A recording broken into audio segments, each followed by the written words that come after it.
Matapos lang itaas ang parking fee sa NAIA para sa mga pasahero na may mga dalang sasakyan, ngayon naman ay parking fee ng mga eroplano ang itataas naman ng New NAIA mula 60% hanggang 300%.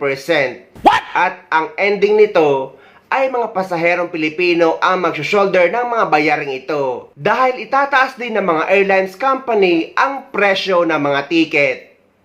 Ilang parking fee ng mga sasakyan sa NAIA ang tinaasan matapos pamunuan ng pribadong sektor ang paliparan. Maging ang singil sa parking ng mga eroplano, tataas din. Kaya damay ang presyo ng plane ticket. Nasa frontline ng balitang yan si Gerard de la Peña.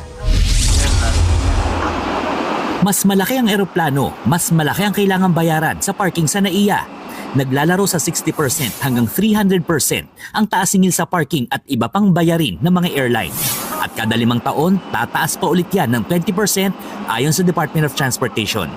Ang dahilan niyan, to be able to generate revenue, no? Especially the concessionaire, for them to be able to finance the infrastructure requirements, no? To modernize the airport. No?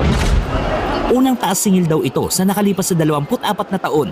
Dahil dyan, ayon sa mga airline, mukhang hindi na maiiwasan ang pagtataas ng pasahe sa eroplano.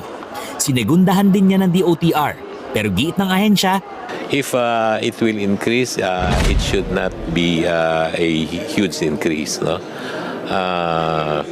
Because the airlines, no, can absorb part of it, no. Part of it can be passed on to the passengers, no.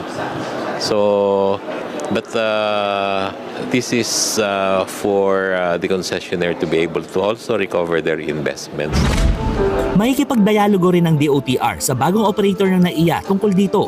Pati na rin sa posibilidad na pagbibigay ng mas mababang parking rate para sa mga nagtatrabaho sa NAIA, gaya ng mga flight attendant at piloto.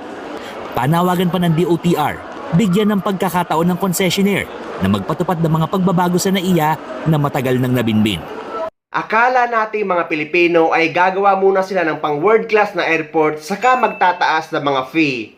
Pero ngayon ang nangyari ay wala pa nga nangyayari o pagbabago sa NAIA ay kaliwat kanan na ang pagtaas ng mga babayaran ng mga Pilipinong pasahero. At hindi lang basta-basta pagtaas, sobra-sobra pa sa doble, sa triple, hanggang sa 300% na ilalagay naman or idadagdag sa mga pamasahe ng mga pasahero, terminal fee at parking fee at marami pang iba. Bakit tayo nabudol nito?